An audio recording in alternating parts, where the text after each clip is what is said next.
Bonjour à tous, bienvenue à notre église Elim. Je suis très heureux que vous soyez parmi nous ce matin, J- avant la rentrée, pour tous, je pense. Voilà. Avant de commencer par la louange, nous allons remettre tous ces instants dans la main du Seigneur. Nous allons prier pour la rentrée, bien sûr, que ce soit pour les jeunes, pour les travailleurs, même pour ceux qui sont encore à la retraite, voilà, qui reprennent aussi, voilà, et pour ceux qui rentrent de vacances. Que Dieu nous garde et que Dieu nous dirige dans cette nouvelle entrée. Voilà. Nous allons couvrir la tête et prier pour nos besoins. Alléluia. Merci Seigneur pour tous tes bienfaits, Seigneur. Nous t'adressons tous ces requêtes de prière entre tes mains, Seigneur. Que tu puisses diriger chacun de nos pas, Seigneur. Seigneur, vraiment que tu puisses bénir, Seigneur, nos frères et sœurs qui sont sur la route, Seigneur. Que tu les ramènes à bon port, Seigneur, afin d'écouter ta parole, Seigneur. Seigneur, je te remercie au Seigneur pour aussi ceux qui vont faire leur entrée demain, Seigneur. Vraiment, Seigneur, que ce soit les jeunes, que ce soit dans leurs études, dans leur travail, et aussi les personnes qui travaillent, Seigneur. Merci, Seigneur, de encore nous fortifier, de nous conduire vers cette voie que tu nous as destinée, Seigneur. Le chemin, le dessein pour chacun de nos vies. Merci encore de bénir toutes les personnes aussi qui sont malades, qui ne peuvent pas venir dans ta maison, Seigneur. Vraiment, que tu sois avec eux, Seigneur, à chaque instant, à chaque minute. Que tu les bénisses, que tu les fortifies, Seigneur. Et merci encore, Seigneur, pour ta présence et aussi pour ton amour saint pour tous tes enfants, Seigneur Jésus. Merci encore de bénir, Seigneur, notre pays, la France, Seigneur.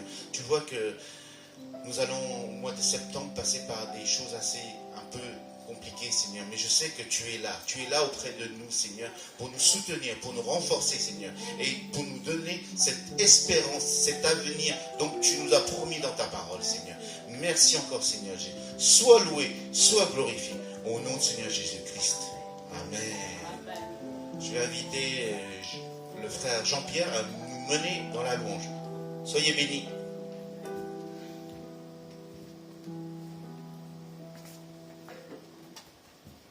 Chère communauté d'Elim, est-ce que vous êtes prêts ce matin à louer le Seigneur ensemble? Amen. Je vous invite à vous lever ensemble. On va chanter ensemble la puissance de notre Dieu, car Dieu est un Dieu puissant. Il règne avec amour et sagesse. Et ce matin, nous allons le chanter ensemble, le proclamer ensemble avec foi.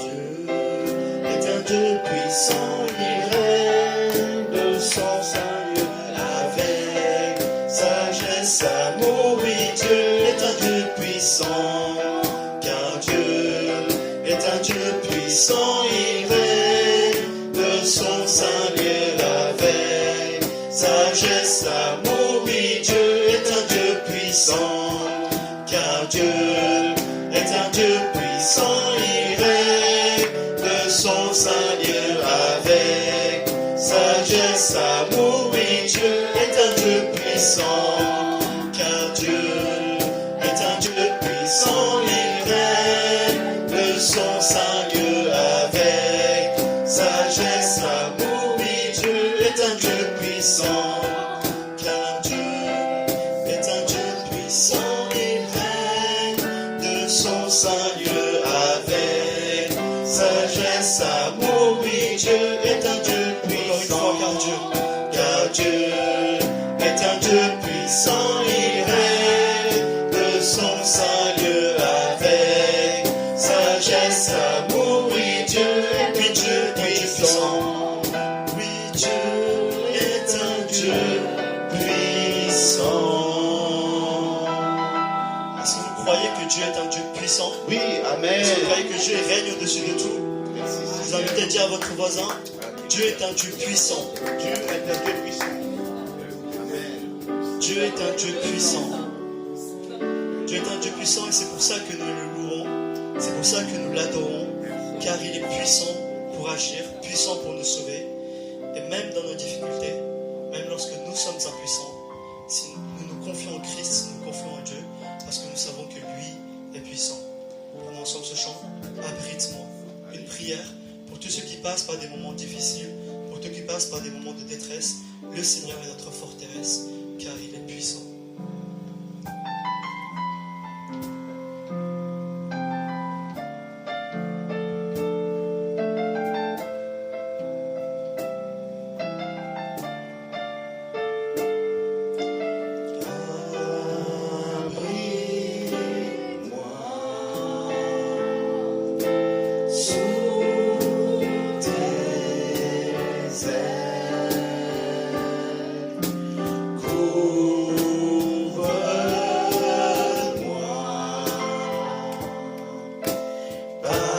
ta main puissante.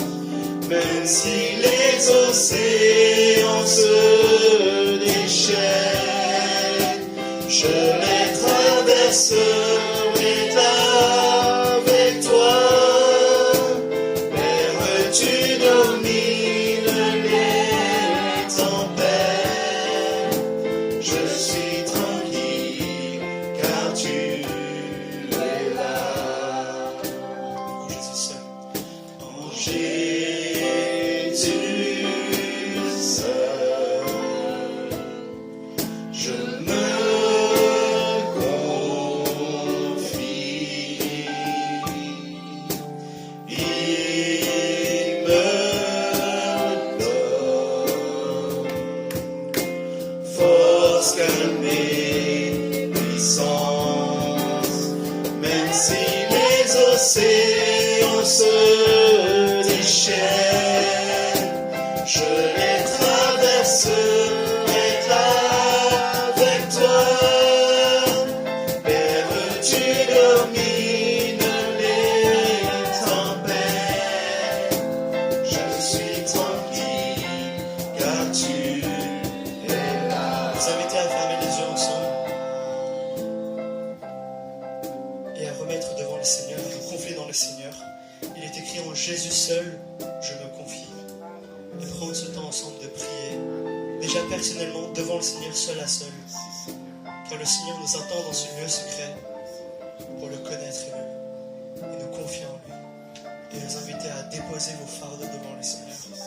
Car il est puissant et il est prêt à traverser avec vous les tempêtes, les mers,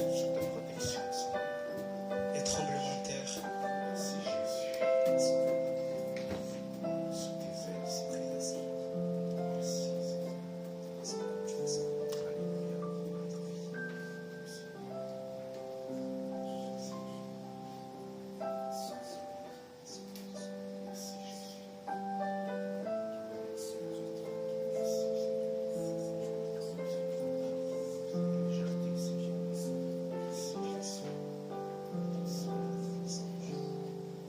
S'il y en a un, une qui veut élever la voix, vous êtes libre de le faire. Libre de glorifier le Seigneur. Libre d'élever votre voix vers le Seigneur car il entend nos prières.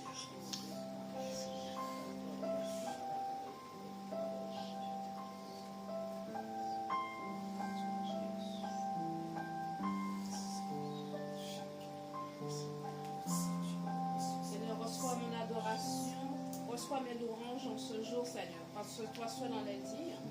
Toi seul, Seigneur, prends soin de nous chaque jour, Seigneur. Quelle grâce d'être appelé enfant de Dieu. Quelle grâce, Seigneur, de te connaître comme sauveur personnel, Seigneur Jésus. Sois glorifié, sois béni, Père, pour tant d'amour pour chacun d'entre nous, Seigneur. Merci pour Jésus. Merci pour le prix payé à la croix. Merci, mon Dieu, mon roi, pour ton amour envers chacun d'entre nous, Seigneur. Gloire et louange à toi, agneau de Dieu. Amen. Merci, Jésus. Seigneur, nous voulons encore élever ton saint nom ce matin, Seigneur, parce que tu es glorieux, tu es digne de nos louanges, digne de nos adorations, Seigneur. Seigneur, vraiment, c'est avec un cœur de reconnaissance que nous présentons devant toi, Seigneur. Que tu puisses nous sonder encore ce matin, nous laver de nos péchés, Seigneur, afin qu'on puisse nous approcher de toi encore plus, Seigneur. Merci encore, Seigneur, pour cette grâce infinie, Seigneur, que tu nous donnes en abondance, Seigneur. Vraiment, merci à vous, Seigneur, 3 fois saint. Et nous voulons encore élever ton saint nom encore ce matin. Sois élevé, sois glorifié. Au nom de Seigneur Jésus-Christ. Amen. Amen. Je vous invite à reprendre le chant tous ensemble depuis le début après moi.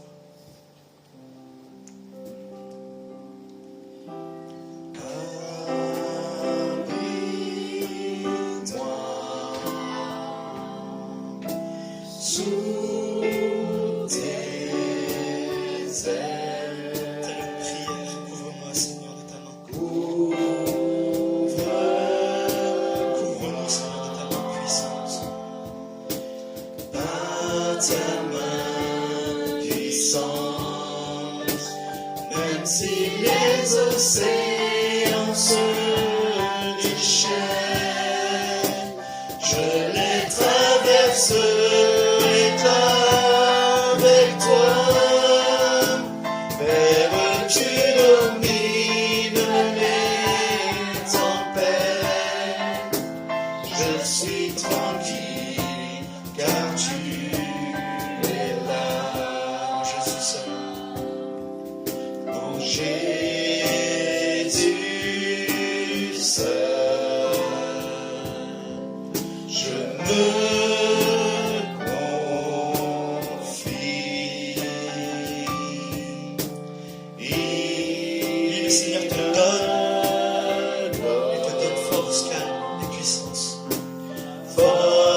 calme et puissance.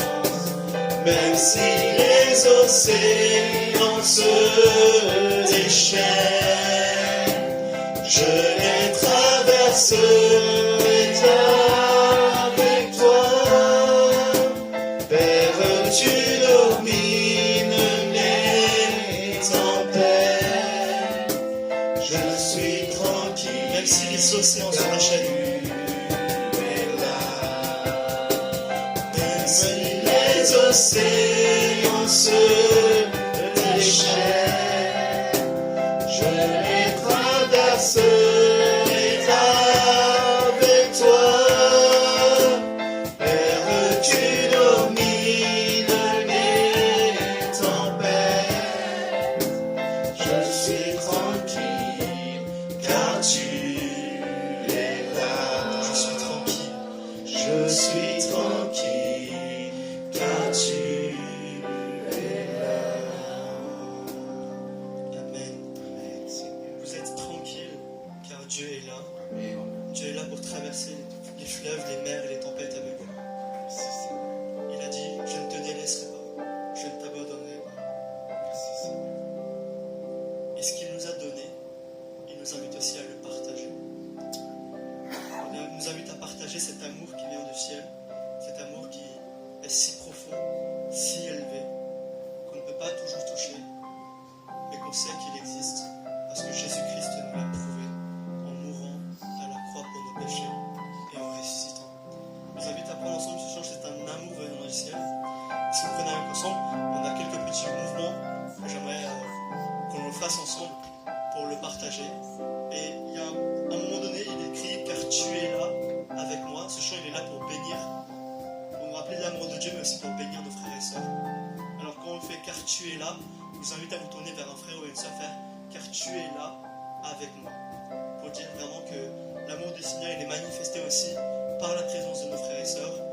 Et le manifester avec les actes, avec des gestes, de dire « Car tu es là avec moi ».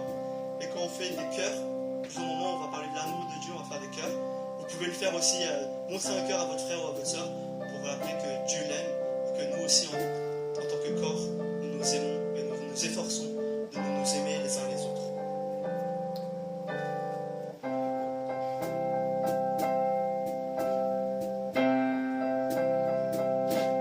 C'est un amour venant du ciel, si profond et si haut, introuvable, intouchable, mais on peut voir. Car tu es là avec moi pour aimer, pour donner. Laissons vivre cet amour pleinement. L'amour de Dieu m'encourage pour ouvrir ma vie, pour que je puisse bénir à mon tour. L'amour de Dieu enflammé mon cœur ardemment. Vivons ensemble l'amour de Dieu pleinement. Encore une fois, C'est un amour venant du ciel, si profond et si haut, introuvable, intouchable, mais on peut voir. Car tu es là avec moi pour aimer, pour donner. Laissons vivre cet amour pleinement.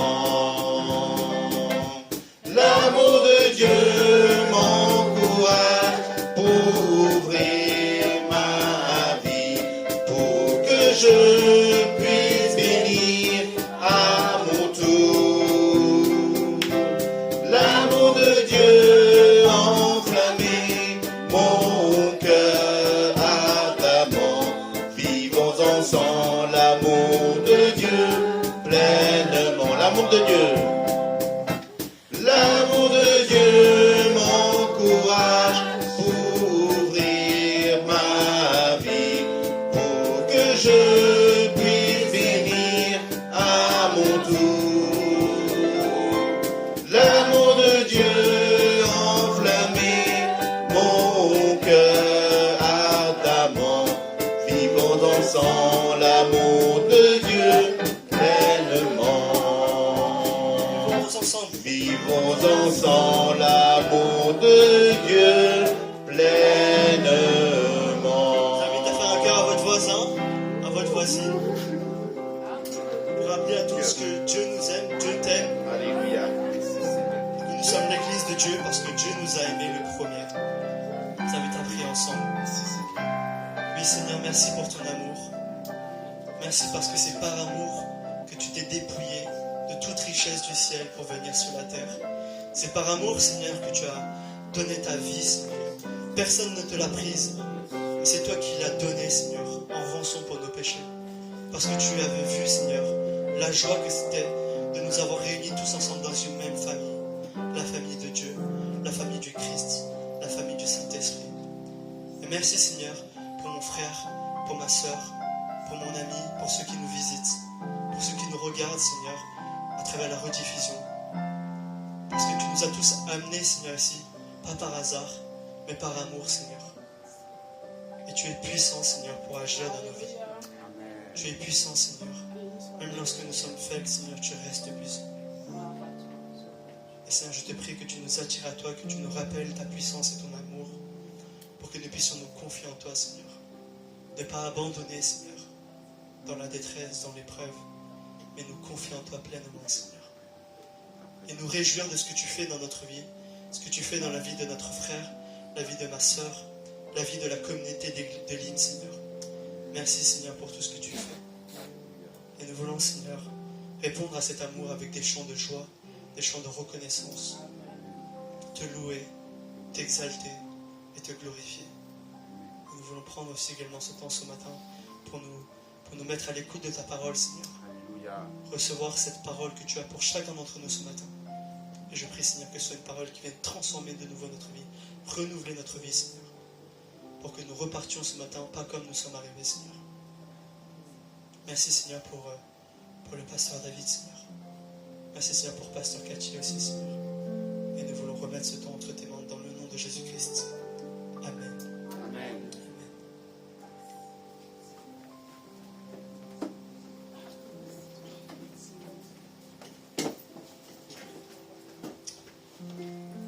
Merci au frère Jean-Pierre pour nous mener dans la louange. Voilà. Donc, nous avons loué notre Seigneur par l'adoration des chants, des louanges. Maintenant, c'est le moment de louer notre Seigneur par l'adoration des offrandes. C'est important. Dieu nous a montré, Jésus nous a montré l'exemple de donner à son prochain. Et nous devons, si nous devons suivre son exemple, c'est aussi donner notre temps, donner notre argent pour que cette bonne nouvelle soit partagée à tous. Donc nous allons interpréter le premier chant, car Dieu est un Dieu puissant. On va se lever pour chanter ce chant, s'il vous plaît. Donc, et je demande à la personne de l'accueil de passer dans les rangs si vous avez quelque chose à donner pour le royaume de Dieu. Amen. Alléluia.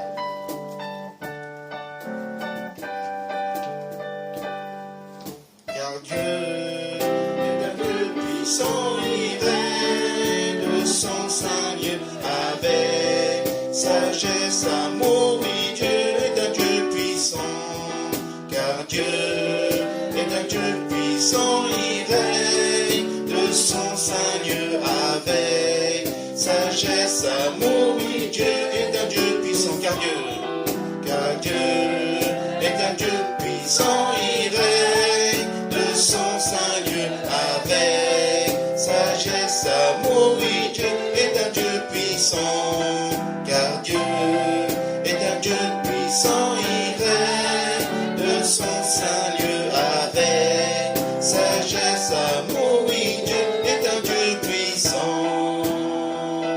Alléluia. J'ai prié pour les enfants. Merci. Tu es un Dieu tout-puissant. Tu règnes ici-bas, mais tu règnes aussi dans nos cœurs, Seigneur. Seigneur, vraiment, Seigneur, aide-nous avec de donner un peu de notre temps, de notre argent, Seigneur, par rapport à ton commandement. Tu nous as donné l'exemple, Seigneur, de donner notre temps, de donner notre argent, Seigneur. Vraiment, Seigneur, que tu bénis ceux qui ont pu donner pour ton royaume et que tu aides ceux qui n'ont pas pu donner à donner par la suite, Seigneur. Vraiment, et aussi tu veux qu'on donne avec joie, sans contrainte, Seigneur. Tu n'as pas besoin de notre argent, mais tu as besoin de notre cœur, de notre reconnaissance, parce que nous as montré le chemin, Seigneur. Merci encore parce que tu le vaux, Seigneur. Seigneur, parce que tu es un Seigneur 3 fois saint, Seigneur. Tu es digne de régner dans nos vies encore ce matin, Seigneur. Et nous avons encore élevé ton saint nom, Seigneur. Alléluia. Sois élevé, sois glorifié. Au nom de Seigneur Jésus-Christ. Amen. Asseyez-vous.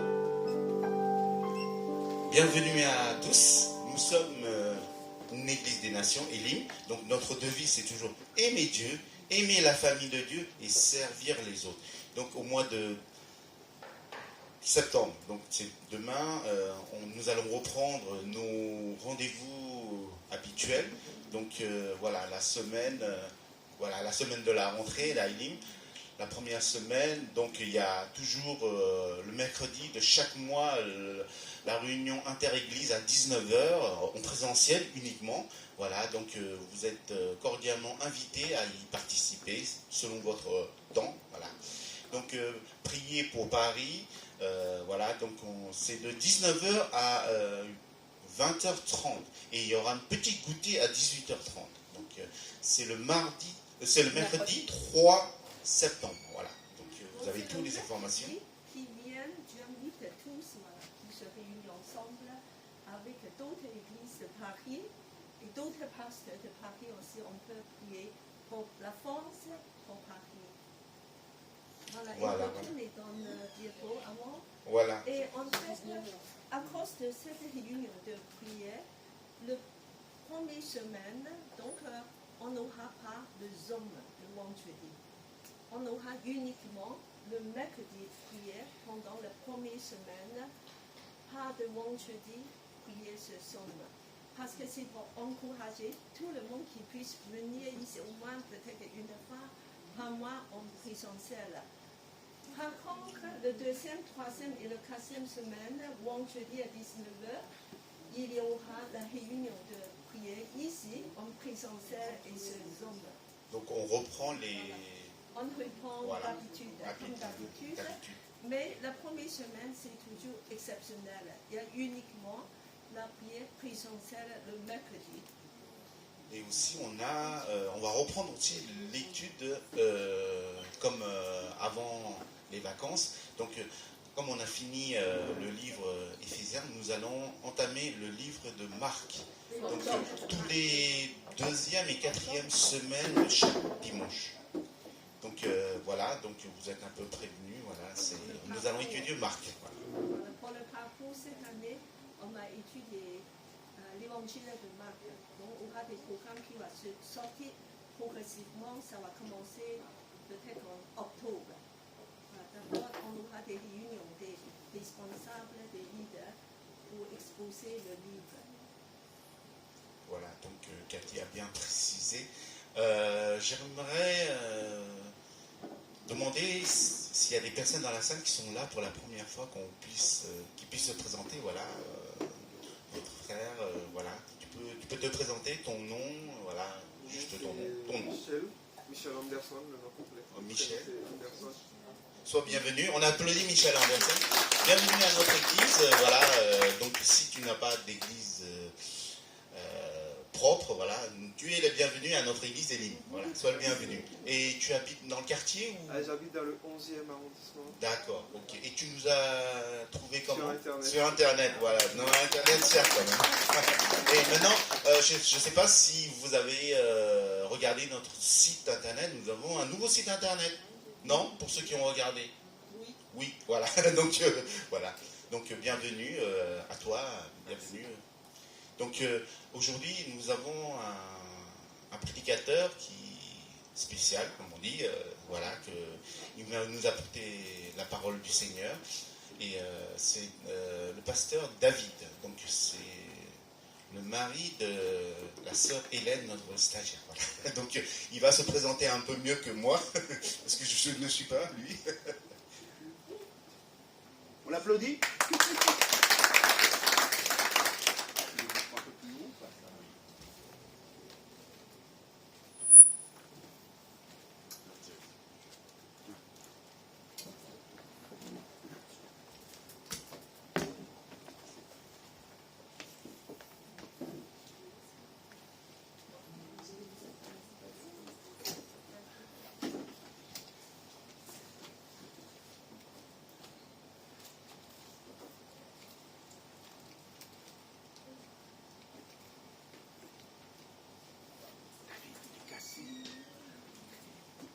il se trouve que je suis grand. En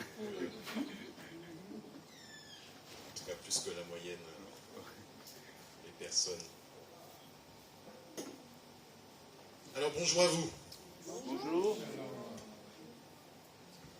C'est un peu timide quand même. Hein. Moi, j'ai pas mangé ce matin, je sais pas pour vous, mais j'ai quand même du coffre. Quand même. Bonjour à vous. Bonjour. Merci.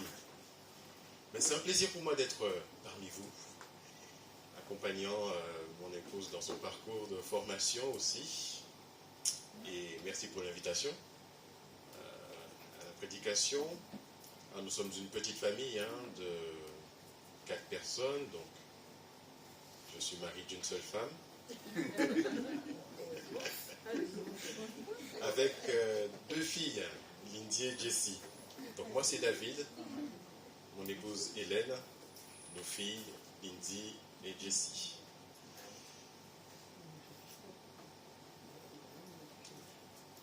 Voilà, ce matin je vous propose de méditer sur un texte de l'Apocalypse. Alors c'est pas un livre qu'on voit souvent, c'est pas un livre dans lequel nous aimons naviguer beaucoup, nous les chrétiens. C'est même un livre qui fait peur, je l'admets, quand on ne sait pas de quoi ça parle. Vous avez ce terme apocalypse dans le langage commun utilisé à tout va pour décrire des scènes chaotiques. Lorsqu'on regarde par exemple la télévision, les journaux, et on voit une scène de guerre, qu'est-ce qu'on dit? C'était apocalyptique. Mais ce livre-là, ce n'est du tout pas de ce genre de choses que ça parle. En tout cas, le livre il commence par une intro qu'on ne verra pas aujourd'hui, malheureusement. Et je choisis de partager avec vous une des 7 lettres que Jean a adressées aux églises de l'Apocalypse. Vous savez, Jean, c'est lui qui écrit le livre de l'Apocalypse. Il a été exilé à cause de son ministère, à cause de l'évangile de Dieu. Et pendant son exil à l'île de Patmos, le Seigneur lui est apparu et lui a demandé d'écrire. Et ce que nous avons dans le livre de l'Apocalypse, c'est ce qu'il a écrit. Et notamment les 7 lettres aux églises. Et là, je vous propose la dernière lettre. La dernière lettre à l'église de Laodicée. Donc Apocalypse chapitre 3, versets 14 à 28. Je ne sais pas quelle version vous avez l'habitude de lire, mais moi je lirai dans la version Summer, si ça ne vous dérange pas. Apocalypse 3, 14.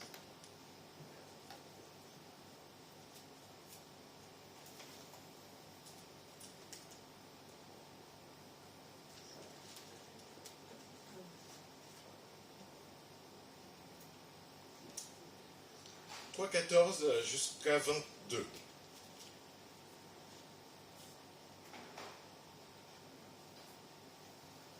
Alors, toutes les lettres commencent comme ça. Hein. À l'ange de l'église de telle chose, écrit. Et donc là, il dit à l'ange de l'église de Laodicée, écrit.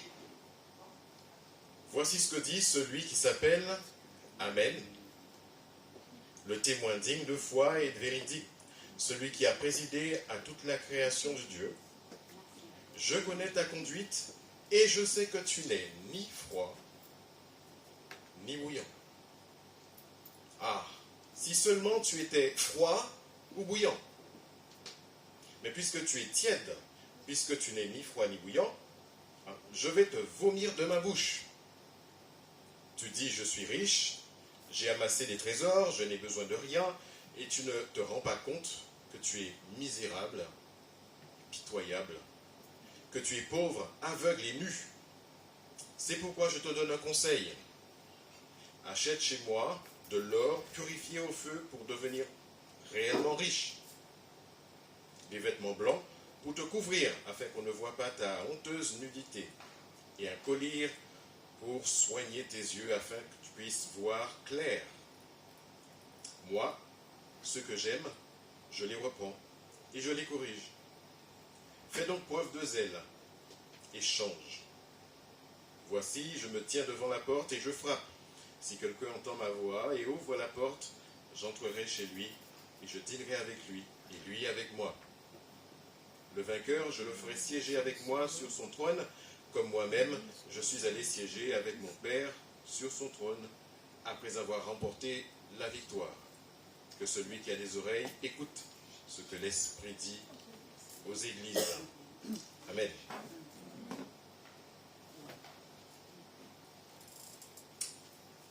Je ne sais pas si vous aimez regarder la télé comme moi, mais récemment, je suis tombé sur une petite série avec Mimi Mati qui s'appelle Joséphine Ange Gardien. Vous voyez ce que c'est à peu près? Oui, oui. Oui.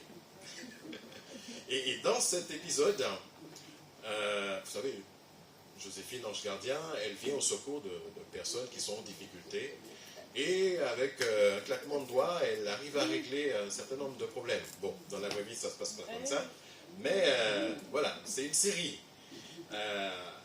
Et puis, elle arrive du ciel, hein, semble-t-il. Elle vient sur Terre. Et puis, dans l'épisode en question, Joséphine devait aider une ado qui au départ était bien sur tous les aspects. C'était une très bonne élève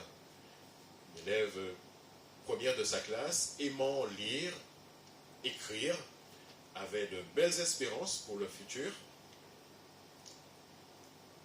Malheureusement, cette fille faisait partie d'un groupe qu'on appelle les gens normaux. Dans la classe, dans l'école, vous savez, dans les écoles, vous avez différents groupes. Même dans la société, vous avez différents groupes. Et donc, elle faisait partie du groupe des gens normaux. Elle est tombée amoureuse d'un garçon qui faisait partie du groupe des populaires. Des gens qui, un petit peu farceurs, des gens qui, un petit peu rebelles, qui font les 400 coups. Et pour être acceptée dans ce groupe-là, qu'est-ce qu'elle s'est mise à faire, notre petite? Elle s'est mise à faire les 400 coups aussi. Elle s'est mise à se rebeller contre les professeurs, contre ses parents. Et ça n'a pas tardé, ses notes ont commencé à chuter, a commencé à avoir des punitions à l'école et a commencé à être engueulée par ses parents. Tout ça parce qu'elle voulait intégrer le groupe des populaires. Le souci, c'est que dans notre société, on n'est pas très différent de cette fille. Elle, Joséphine Ange Gardien, Joséphine est venue à son secours. Et dans notre texte, il s'agit de l'église de Laodicée qui est dans une société. Et visiblement, cette église a eu tendance à faire comme la petite fille, à adhérer à tout ce qui se faisait dans la société tellement qu'on n'arrivait plus à faire le distinguo entre l'église et la société. Et donc cette lettre, je le disais tout à l'heure, c'est la dernière que Jean a écrite, envoyée à l'église de Laodicée. Et elle rappelle un certain nombre de choses qui se passaient à l'époque de l'église, à cette époque, de l'église du 1er siècle. Vous savez, c'est une période tumultueuse, une période où les églises sont persécutées. Et pour survivre en tant qu'église, alors soit on décidait qu'on ne voulait pas suivre le train-train de la vie quotidienne ou ce que proposait la société, soit on y adhérait et on se détournait de la foi. Et on va voir quelle a été la réaction de cette église de Laodicée. Dans les autres lettres, le Seigneur a pris l'habitude de se présenter. Alors, malheureusement, on n'a pas le temps, mais je parlais du chapitre 1, où le Seigneur Jésus-Christ s'est présenté avec différentes expressions qui sont reprises dans chaque lettre. Chaque lettre a sa spécificité. Chaque lettre, Jésus se présentant, a utilisé différentes expressions pour se présenter. Et dans notre texte, on le voit, il se présente avec trois éléments non négligeables. le Seigneur se présente ici comme l'Amen, au verset 14. L'Amen, un mot qu'on utilise tout le temps. Quand on finit nos prières, on dit Amen, parfois timidement, mais on dit Amen. Et je ne sais pas si on prend la mesure de ce mot lorsqu'on le dit, mais ici, Jésus se présente comme étant l'Amen. Et ce mot Amen signifie ce que Jésus lui-même certifie, la véracité de la parole qui est dite. Lorsque nous prions et que nous disons Amen, je dis que j'adhère à la prière que tu as faite. N'est-ce pas? Je dis que je suis d'accord avec ce que tu as dit, parce que ce que tu as dit est vrai. En gros, c'est ce que ça veut dire Amen. Et donc, lorsque le Seigneur se présente en disant « Je suis l'Amen », il est en train de dire que mes paroles sont sûres, certaines. Vous pouvez avoir confiance en ce que je dis. Et donc, ça a un impact sur tout ce qui est dit par la suite. Tout ce que je dirai par la suite, vous pouvez y prêter foi. Nous savons que le Seigneur ne ment pas, n'est-ce pas? Et donc, ce mot souligne la fiabilité de notre Seigneur, le Christ ressuscité. Et en se présentant comme l'Amen, le Seigneur rappelle que c'est son jugement qui est fiable, et non celui des Laodicéens. Parce que, nous le verrons, les paroles des chrétiens de Laodicée, sur eux-mêmes, ne vont pas avoir l'approbation du Seigneur. Il est dit aussi qu'il est témoin, le témoin digne de foi et véridique. Un peu pour expliquer ce que voulait dire le Amen. D'accord? C'est dans le même ordre d'idée. Il est digne de foi et ce qu'il dit est vrai. Et encore, il est dit, il se présente comme celui qui a présidé à toute la création de Dieu. Le Christ indique qu'il était présent dès le début. Dès le début, il était là, au moment de la création. Pas comme une créature, mais comme celui qui a créé tout ce que nous voyons, et même ce que nous ne voyons pas. Vous savez que Dieu a créé l'invisible aussi? Il est au début de toute la création. Comme pour dire que ce n'est pas aux vieux singes qu'on apprend à faire la grimace. J'étais là avant vous, je sais, je vois, et je sais tout. Alors pour rappel, chaque lettre, cette lettre-là, dans cette lettre-là, Jésus dresse un bilan du fonctionnement de l'église de Laodicée. Et qu'est-ce qu'il dit? L'église n'est ni chaud ou ni froid, ni bouillant. Elle est tiède. Une phrase, vous le savez, souvent utilisée dans les églises, mais tellement malmenée, parce que dans la tête du croyant, même dans la tête de l'individu lambda, quand on dit ça, froid égale pas bien. Dans une église, être froid, c'est pas bien. N'est-ce pas? Et dans une église, être chaud, ça c'est bien. On a affaire à un croyant, un chrétien qui est en mouvement, qui a envie de bouger pour le Seigneur et a envie de faire des choses pour le Seigneur. C'est comme ça qu'on imagine les choses. Froid, c'est le chrétien, c'est pas bien. Désolé de vous dire que cette compréhension-là, c'est pas ce que dit le texte. Ce n'est pas ce que dit le texte. Surtout lorsqu'on lit un peu plus bas et qu'il dit « J'aurais espéré que vous soyez soit froid, soit bouillant. » S'il voudrait que les chrétiens soient froids, c'est que c'est bien à ses yeux. Et s'il voudrait que les chrétiens soient bouillants, c'est que c'est bien à ses yeux. Mais ce qui pose problème ici, c'est qu'ils sont ni froids, ni bouillants. Ils sont tièdes. Faites l'expérience un jour, et j'imagine que vous avez déjà fait cette expérience. Je ne sais pas si vous aimez boire le café. Un café tiède, froid, c'est pas très agréable. De l'eau à température ambiante, ça va, quand on est en France. Quand on est aux Antilles, on n'a pas envie de boire de l'eau à température ambiante parce que c'est tiède, c'est vert. On n'aime pas. Et là, le Seigneur dit que l'Église est tiède.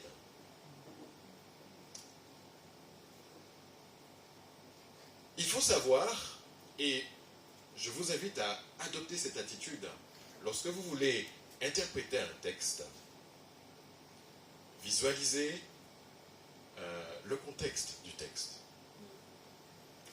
Dans les lettres aux églises, en Apocalypse, si on fait fi du contexte, on passe à côté du sens du texte. Parce que ce n'est pas anodin ce que Jésus est en train de dire à Pierre, à Jean plutôt. Ce n'est pas anodin. S'il utilise cette image du chaud et du froid, c'est pas par hasard. C'est pas parce que, quelque chose comme ça, un cheveu qui vient tomber sur la soupe. Non. Il faut savoir que Hiérapolis, la Odyssée, est située entre deux villes, Colosse et Hiérapolis. Ok? Dommage, je n'ai pas de carte pour vous montrer, mais vous aurez très bien vu que la Odyssée est une ville située entre Hiérapolis et Colosse. Alors toutes ces villes-là font partie à l'époque de l'Asie mineure, de la province d'Asie. Aujourd'hui c'est la Turquie, côté ouest de la Turquie, mais Hiérapolis et Colosse sont à proximité, pas très loin de la ville de Laodicée. Il se trouve que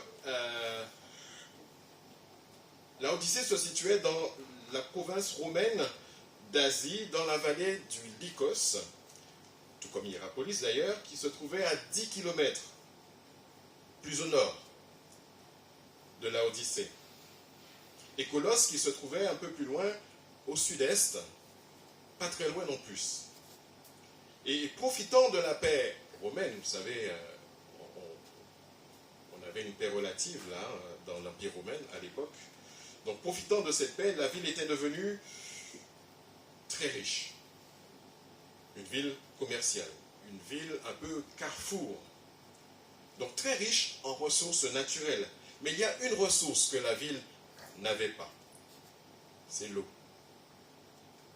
Et pour se fournir en eau, elle avait deux options. Soit se tourner vers Hiérapolis, soit se tourner vers Colosse. Vous voyez? Sauf que à Hiérapolis, il y avait une source d'eau chaude. Chaude, estimée à 80 degrés. C'est assez chaud. Mais vous imaginez bien que le temps que l'eau chaude arrive à Laodicée, elle se tiédit. Pareil, à Colosse, il y avait une source d'eau fraîche, capable de désaltérer par une forte chaleur, n'est-ce pas? Mais le temps qu'elle parcourt le chemin pour arriver à Laodicée, elle arrive tiède. Sachant cela, et entendant les paroles de Jésus sur le froid, sur le bouillant, il nous invite à réfléchir un petit peu. Qu'est-ce que Jésus a envie de nous dire là, avec cette image qu'il donne à Jean? On comprend le sens des paroles du Seigneur lorsqu'il dit « Les chrétiens de Laodicée sont tièdes, comme les eaux qui arrivent de Hiérapolis et Colosse. » Ces eaux-là ne sont d'aucune utilité finalement. L'eau fraîche qui sert à désaltérer n'est plus utile à la désaltération parce qu'elle arrive tiède.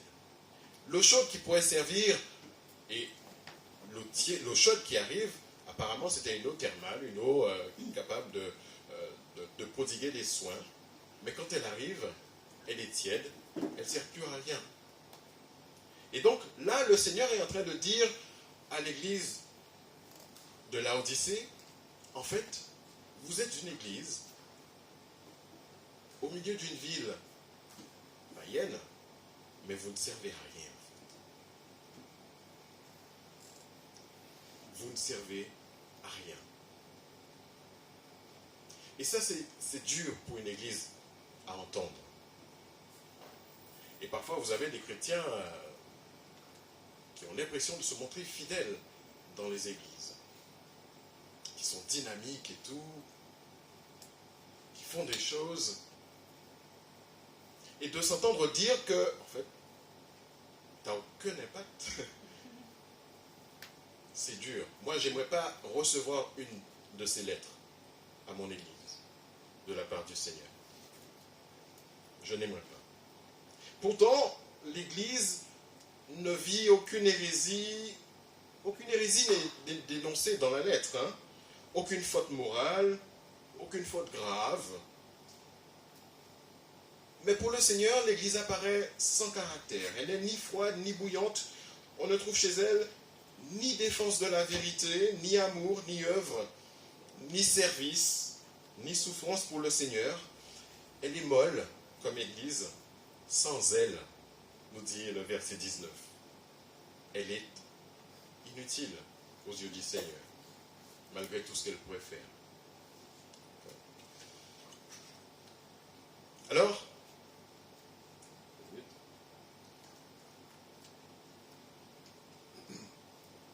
on a tenté d'expliquer l'attitude des Laodicéens, notamment un bibliste du nom de Ramsay, qui souligne, je le disais tout à l'heure, le contexte social de l'Église. Et selon lui, la population de la ville était assez comme nous, très cosmopolite, très diverse, très mélangée. Et il suppose que ce mélange de la population avait sans doute gommé les aspérités, les traits culturels distinctifs de chacun. Et surtout, on est dans une ville commerciale, une ville de finance, une ville où l'attitude des gens s'était habituée au compromis, habituée à l'opportunisme. Tout était affaire de transactions. Et donc, il ne fallait pas fâcher l'autre, parce qu'on veut faire affaire avec lui. C'était ça l'ambiance du moment. Et les chrétiens de Laodicée pouvaient être imprégnés de ce genre de mentalité qui évite les extrêmes, les particularités, prenant l'habitude de ne froisser personne. Et justement, c'est pour ça que le Seigneur est fâché avec eux. Le Seigneur n'est pas content avec eux. Parce que pour adopter cette attitude, parfois on glisse vers le compromis. On adopte des attitudes que le Seigneur refuse. Et aujourd'hui encore, il est possible de professer une certaine foi chrétienne, mais sans renoncer au mode de pensée du monde. En accommodant un petit peu sa théologie, son enseignement biblique, en la conformant un petit peu au mode de pensée ambiant, sans aller jusqu'au bout de la soumission à l'écriture. On peut encore prôner un amour de circonstance. Je t'aime, mais... Et donc la tolérance devient la mesure suprême. Le pluralisme devient la pratique de l'Église. On croit à Christ, il y a une grâce à bon marché sans que cela n'engage trop le croyant. On fait juste ce qu'il faut pour se dire chrétien, mais sans froisser les gens autour. Et pour ça, le Seigneur n'est pas content. Les membres de l'église de Laodicée voulaient mener une vie chrétienne confortable, être chrétien sans que cela coûte trop cher. Vous voyez? Et nous pouvons imaginer que parce que nous sommes membres d'une bonne église, parce que nous avons été baptisés, parce que nous avons accepté le Seigneur Jésus-Christ comme sauveur, nous pouvons penser que tout va bien. J'ai fait ce qu'il fallait. Mais il ne faudrait pas oublier que ce même Jésus est aussi Seigneur. Faites la nuance. Il est aussi Seigneur. Et ça voudrait dire qu'il doit régner dans nos vies. C'est lui qui dicte la conduite du croyant. Il est Seigneur. Nous lui devons obéissance parce qu'il est notre Seigneur et Seigneur dans tous les aspects de notre vie. Pas seulement le dimanche, là. Pas seulement entre 10h et midi. Non. Dans tous les aspects de notre vie, il est Seigneur. Et c'est vrai que ce n'est pas facile parfois d'obéir au Seigneur. Lorsque nous faisons front à certaines choses, nous sommes plutôt prompts à trouver une astuce, un petit mensonge par-ci, par-là, pour passer, pour avoir l'approbation de ci ou ça, dans une administration quelconque. Mais le Seigneur, là encore, il est Seigneur. Alors, diagnostic posé, le Seigneur annonce une sanction sévère pour le chrétien, ou pour les chrétiens de Laodicée. Il dit au verset 16, « Je vais te vomir de ma bouche. » Une manière d'exprimer le rejet de ce type de comportement. Je vais te vomir de ma bouche. Le problème que souligne le Christ ici nous invite à nous interroger nous-mêmes sur notre distance par rapport à notre source qui est le Seigneur. Rappelez-vous du problème de Laodicée. Son problème, c'est la distance par rapport aux sources d'eau. Si Laodicée était un peu plus proche de Hiérapolis, peut-être qu'elle aurait eu de l'eau chaude. Si elle était plus proche de Colosse, elle aurait eu peut-être de l'eau fraîche. En tout cas, pas tiède. Mais étant donné la distance, toutes les eaux arrivent tièdes. Peut-être qu'il faudrait nous interroger sur notre distance par rapport à notre Seigneur. À quelle distance sommes-nous de Dieu? Est-ce que seulement nous gravitons autour alors que Dieu est là? Que faisons-nous pour nous rapprocher de lui? Pour que nous puissions profiter de cette chaleur ou de cette fraîcheur. À quelle distance êtes-vous de votre Dieu? Sommes-nous bien trop éloignés? Sommes-nous suffisamment proches pour que son royaume avance? À l'échelle de l'Église, il y a bien des aspects par lesquels nous sommes appelés à être des verres d'eau fraîche pour notre entourage. Et à bien des égards, nous sommes appelés aussi à être une source de chaleur, des baumes pour notre entourage. Le sommes-nous? C'est une bonne question à se poser. Alors, quels sont les symptômes de cette pathologie qui atteint l'église de Laodicée? De quelle manière se manifeste ce pourquoi le Seigneur lui fait des reproches? Et ça, c'est intéressant à voir. Le verset 17 nous dit, « Tu dis, je suis riche. J'ai amassé des trésors, je n'ai besoin de rien. » C'est ce qu'ils disent.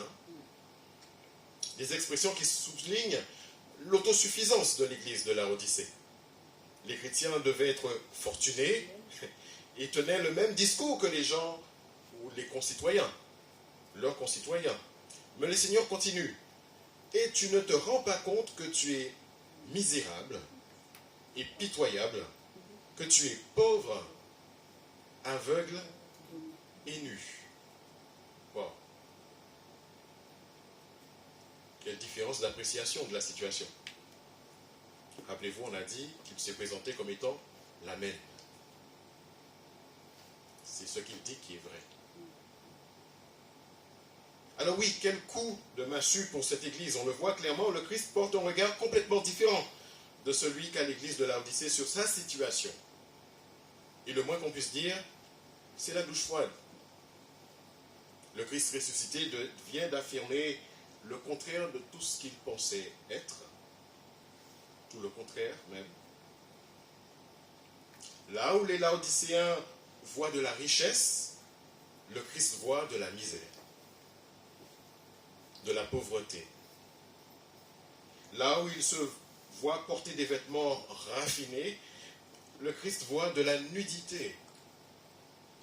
Et là où les Laodicéens croient bien voir, le Christ dit que vous êtes aveugles.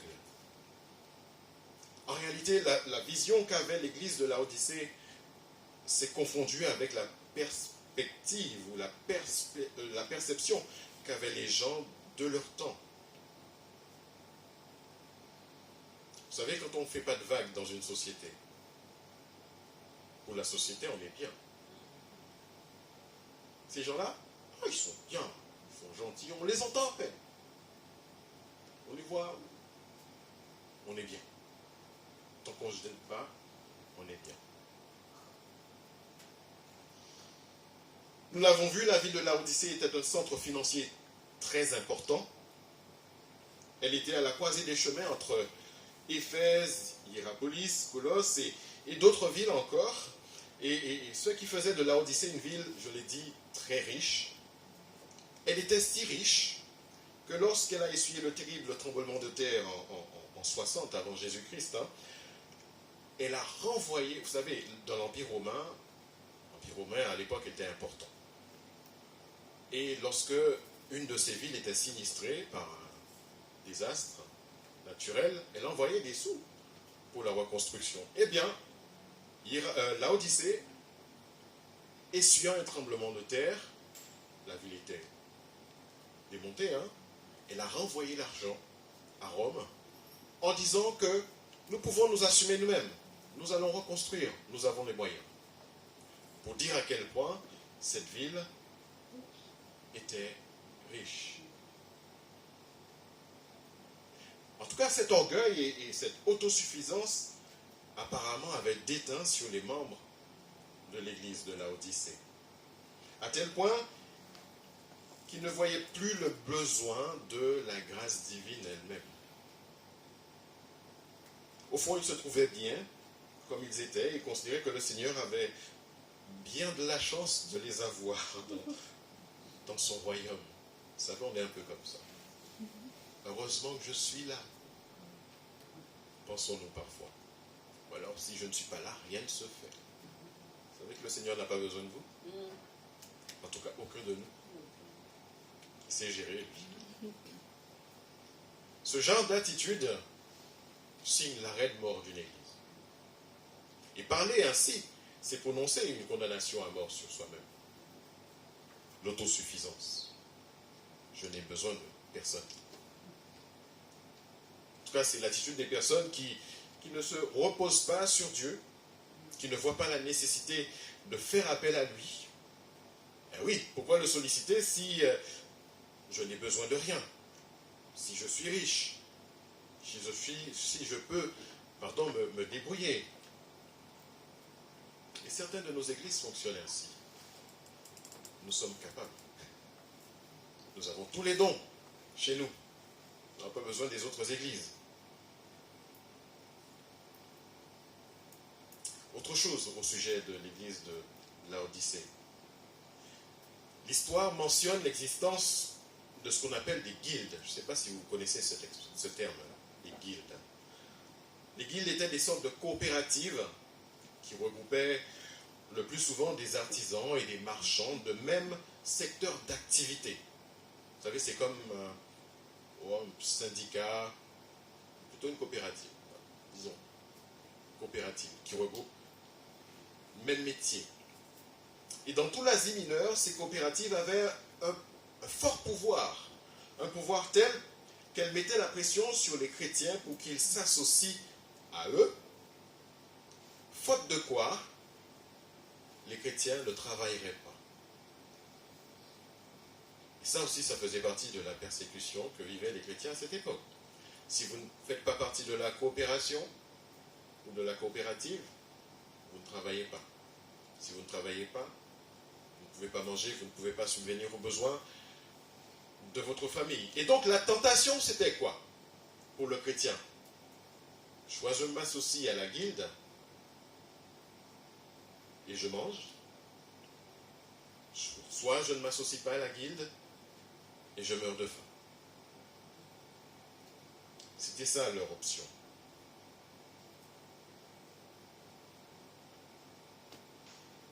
Certains choisissaient la compromission. Et c'est peut-être pour ça qu'ils étaient bien. Au milieu de cette persécution, alors que les chrétiens préféraient rester parfois sans le sou, sans argent, voire mourir de faim, Laodicée disait que nous avons tout l'argent dont nous avons besoin. Comment est-ce possible? Seulement parce que l'Église acceptait de se compromettre.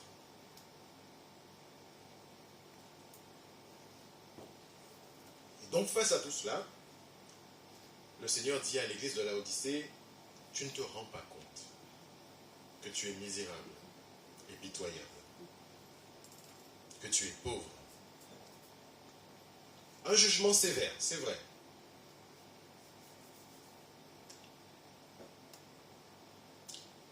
Vous savez, l'abondance matérielle ne signifie rien aux yeux de Dieu. C'est pas ça qui le... Et je le disais dans une discussion avec Jean-Pierre, Dieu n'est pas intéressé à nous faire nous sentir bien. C'est pas ça le projet de Dieu. Le projet de Dieu, c'est l'avancement de son royaume.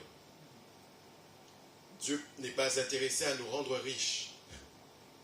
Il faut qu'on comprenne bien ça. Dieu n'est pas intéressé à notre bien-être, à notre confort personnel. Dieu est intéressé à son royaume, à l'avancement de ce royaume, à ce que nous fassions de toutes les nations des disciples. C'est ce qui intéresse Dieu. Alors s'il se trouve qu'on a de l'argent, c'est bien, pour autant que ça contribue au royaume de Dieu. Si on n'a pas d'argent, tant mieux, ça voudrait dire qu'on est au pied du Seigneur tout le temps. Mais rappelons-nous que notre confort n'est pas ce qui intéresse Dieu. Parce qu'alors que nous serions riches, aux yeux de Dieu, nous pourrions paraître pauvres et misérables. Alors que nous aurions des vêtements Pierre Cardin, nous serions nus aux yeux de Dieu.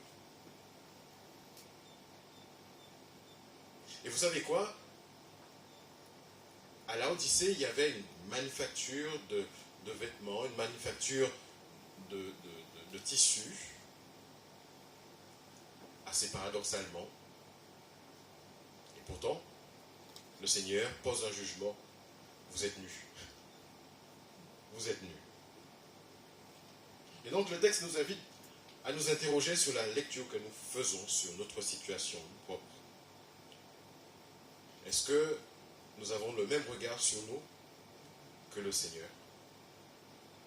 Est-ce que nous nous voyons comme le Seigneur nous voit? Ou est-ce que nous sommes aveugles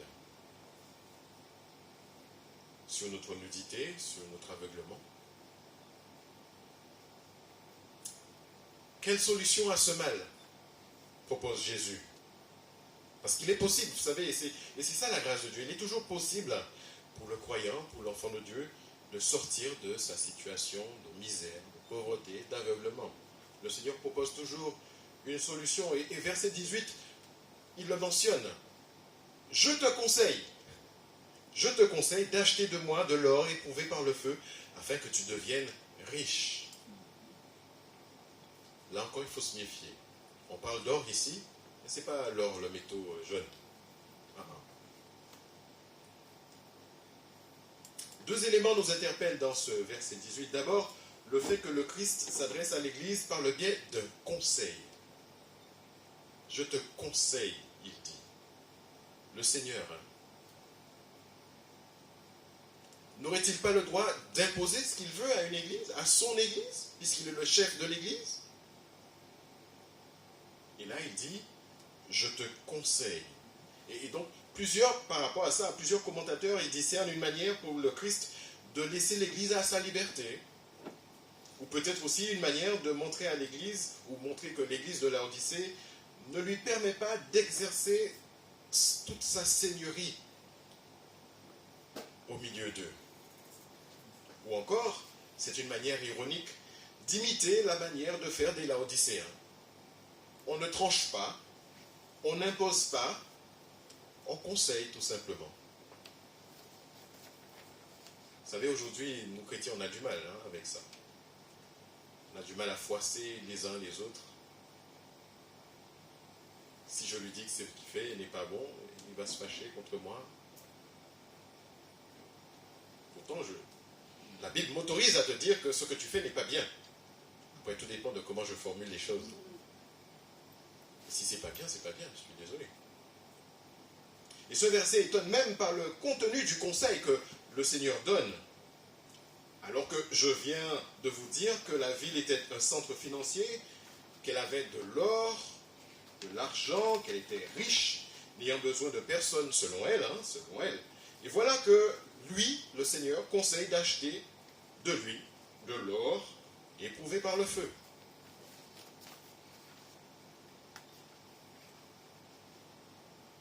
Parce que ce que tu crois posséder ne t'appartient pas. Le savais-tu? Nous sommes seulement gestionnaires de ce que nous avons. Ce que tu crois posséder ne t'appartient pas. Tout est à moi. Ça, c'est le Seigneur qui dit. Je suis le commencement de toute la création. Il a dit dans le texte. Il s'est présenté comme ça. Je suis le Créateur. J'étais là au commencement. C'est moi qui ai tout créé. Donc ce que tu as, ça m'appartient.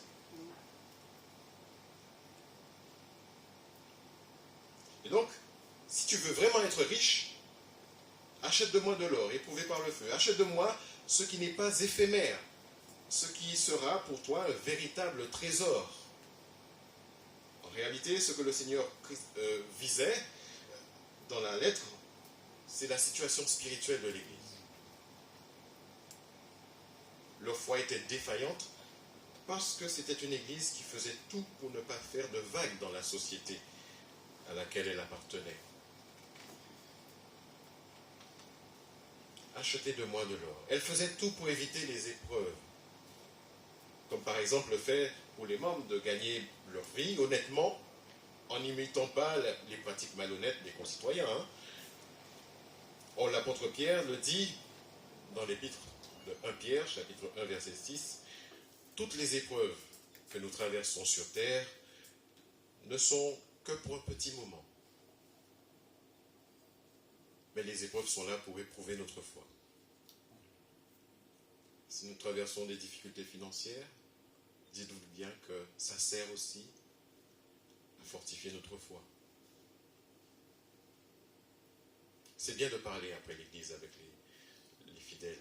Parce que dans notre conversation avec Jean-Pierre, vendredi, on se disait que parfois, on ne jugerait même pas utile de prier si nous avions tout. Pourquoi prier? Je n'ai besoin de rien. Pourquoi aller au pied du Seigneur? Je n'ai besoin de rien. J'ai ma femme, mes enfants, tout roule.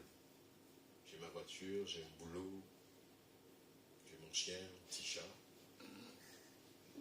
Tout roule. Pourquoi prier? Le Seigneur leur propose d'acheter aussi des vêtements blancs. Par opposition aux vêtements de laine noire qui étaient fabriqués à Laodicée. Par leur industrie textile très florissante. Et ce vêtement que seul Christ peut donner ôterait la honte et la nudité. Il représente la justification qui vient de Dieu. Seul Dieu peut justifier. la personne. Et c'est à cette condition que nous pourrions paraître devant lui, revêtus de sa justice, et pas nus, mais revêtus de justice. Il représente, oui, la justification qui vient de Christ, le pardon par lequel Christ enlève la souillure qu'entraîne le péché. Une justification, un pardon que nous ne pouvons produire nous-mêmes. Seul Dieu peut produire cela. Le Seigneur offre encore, et c'est assez marrant de le souligner, il offre un collyre pour soigner les yeux. Vous savez, moi, j'ai des problèmes dans les yeux. Donc, tous les matins, tous les soirs, je dois mettre des gouttes. C'est ça qu'on appelle les collyres. Le Seigneur, pour combattre leur aveuglement, il leur propose un collyre pour les yeux. Devinez quoi? Laodicée était réputée avoir un centre ophtalmologique réputé dans le monde entier. Il fabriquait des colliers. C'est pour ça que je vous dis, si vous ne connaissez pas le contexte de la lettre, vous ne comprenez pas pourquoi le Seigneur utilise les mots qu'il utilise. Et c'est ce que j'aime avec le Seigneur, son humour. Vous avez ça chez vous? Vous avez une fabrique de colliers et vous êtes aveugle? Venez, je vais vous donner un collier pour que vous voyez.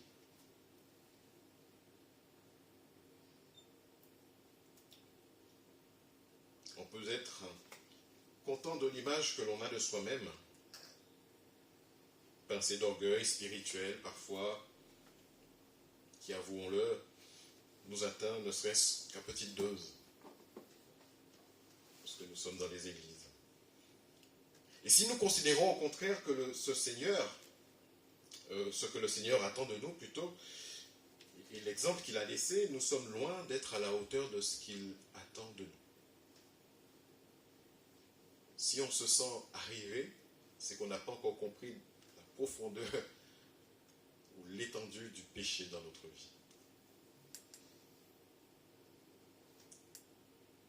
C'est pour ça que Paul disait, ceux qui se sentent spirituels, veillez sur vos cœurs. Veillez sur vos cœurs. Parce qu'on peut partir de très haut et tomber bien bas.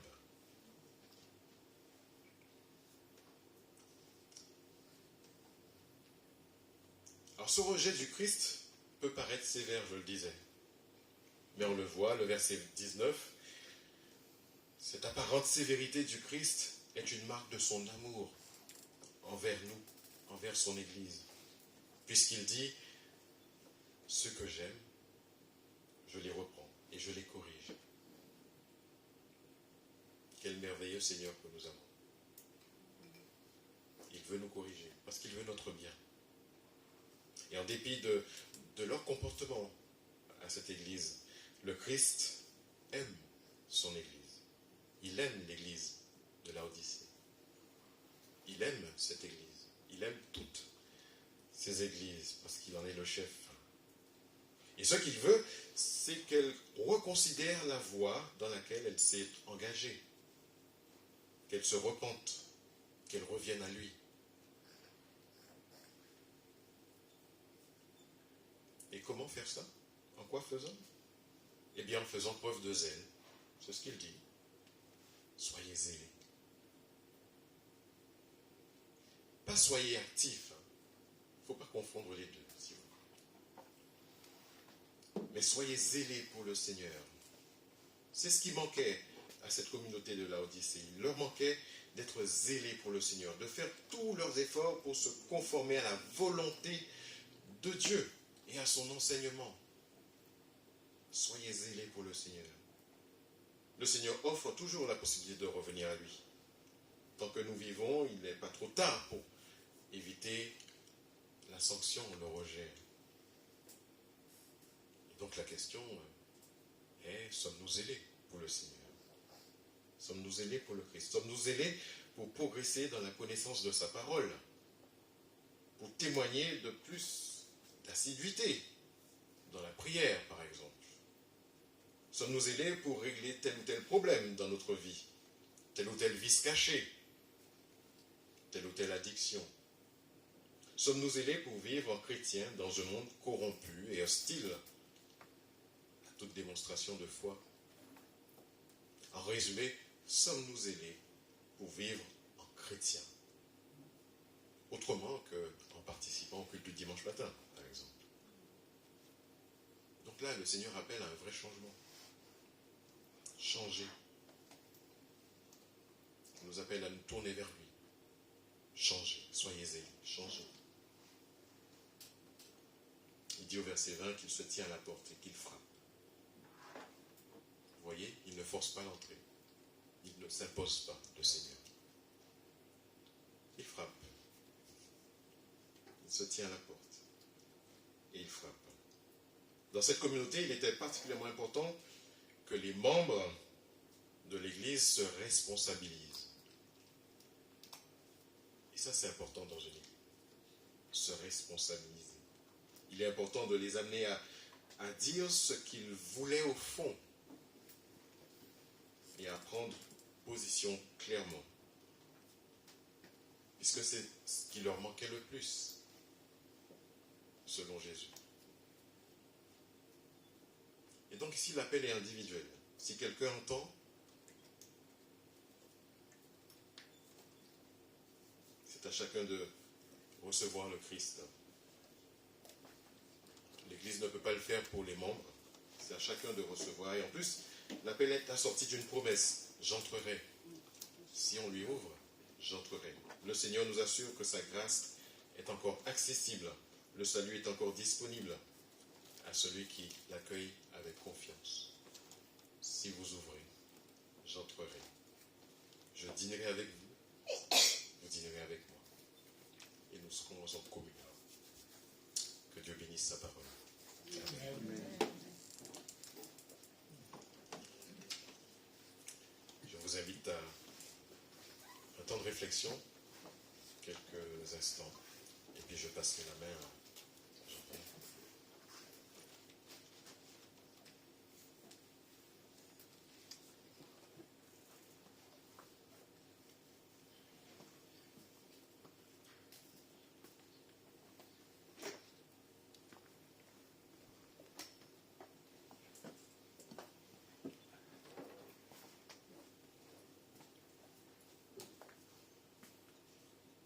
Ouais, je ne suis pas aussi grand que frère David. Voilà, merci Seigneur pour ton message à travers ton prédicateur. Que nous soyons ancrés en toi encore pour cette rentrée. Donc soyez bénis et on se retrouve dimanche prochain. À dimanche.